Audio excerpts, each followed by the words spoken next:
Hey boys and girls, today we're going to read A Grand Old Tree again today, and I'm going to ask you some questions about it and see if you can answer them.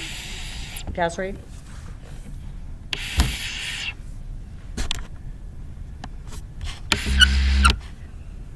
A Grand Old Tree by Mary Newell de Palma. Here we've got our front cover, we have our back cover, we have our spine, we have our title page, and then if it just has one name, that means that there's just one. The author also is talented enough to draw the pictures. The author writes the words, the author writes the words. How did you know the author writes the words? And the illustrator draws the pictures. The illustrator draws the pictures. How did you know the illustrator draws the pictures? Once there was a grand old tree. Now I'm looking at this page. I'm thinking it's cartoons right now. So I'm going to guess right now that this story might be fiction fake. We'll have to see. But I've got a bird up here standing in the top of the tree. I've got an owl here. I've got squirrels running up. And I've got a bird's nest. Can all those things really happen? Yes. Yes, all those things can really happen. Her roots sank deep into the earth. So what do you think earth means? We think of earth as the planet we live on. Earth can also mean what? Dirt, can't it? The dirt and the soil. So what part goes under the soil? Her what? Did you say roots? Yes, you're right. Ding, ding, ding. Her arms reached high into the sky. Her arms are what? Her branches. So do roots really go down into the earth? Can that really happen? Yes. Do branches grow up high on a tree? Yes. So far all those things can happen. I may have to change my prediction. Maybe this is a story that can really happen. We'll have to read a little bit more and find out. She was home to many creatures. Birds nested among her branches. Squirrels scurried through her leaves. Caterpillars and ladybugs crawled about. Can all those things happen? Can you have squirrels up in the tree? I see them at my house all the time. And birds nest. And I see bugs on trees all the time too, and owls. So look at how many animals that the tree gives a home to. Look at all those animals. I bet you guys see those when you go look at a tree. The grand old tree flowered. Can that really happen? Can you have a tree that has flowers on it? You sure can. And then when the flowers come, what starts coming around the tree? The bees start coming around the tree. So can that really happen? Can a tree grow flowers? Yes. If it's a flowering tree, yes. Oh, here's my favorite part. And bore fruit. What do you think that means? Those flowers grow into what? Little pieces of fruit. What kind of fruit does that look like? I think that looks like a cherry. What do you guys think? And then who's coming to get all that fruit? All the little animals, aren't they? Because they're hungry. And sowed seeds. She had many children. So what would the tree's children look like? See these little itty bitty saplings? That's what her children would look like. And look, like some of her seeds fall, land on the ground, because each one of these has some seeds in it. Some of them fall and land on the ground. Some of them the squirrels carry away and kind of bury them into the ground. And some of them the birds eat and they fly up high in the sky, or they may take them up to their nest, and sometimes they may drop them. They changed the landscape for miles around, perhaps even farther than the old tree knew. So look, these birds can get these, and they just carry them around. Who even knows how far the birds can go? Look, this one's going all the way out to the ocean.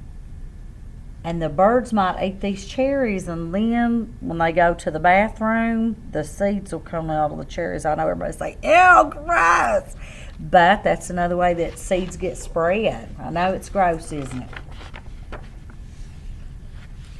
Now look, she started out as a little sapling, a little tree, and then she grew, and then she had some rain, and then snow, and then flowers again, and then she got fruit. And look, all through the years, all the changes, all the seasons of the tree's been through.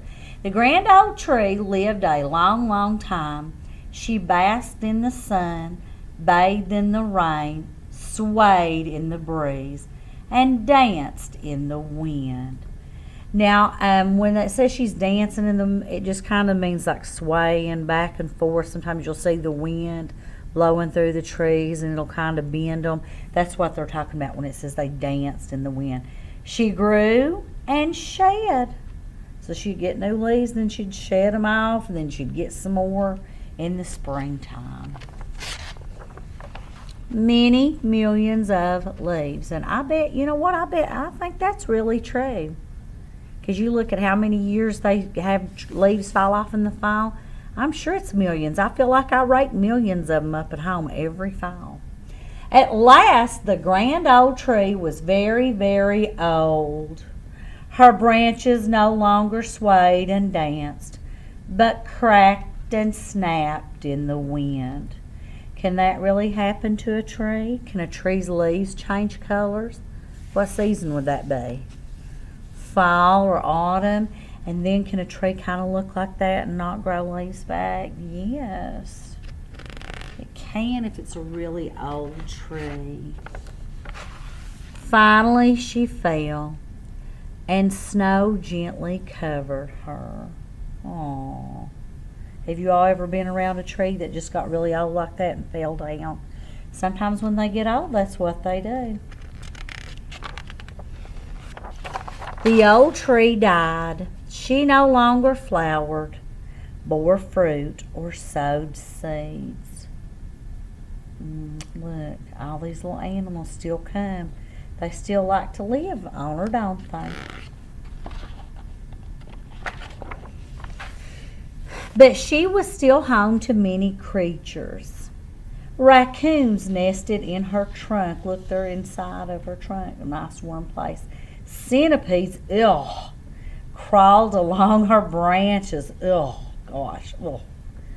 And lichen grew on her back.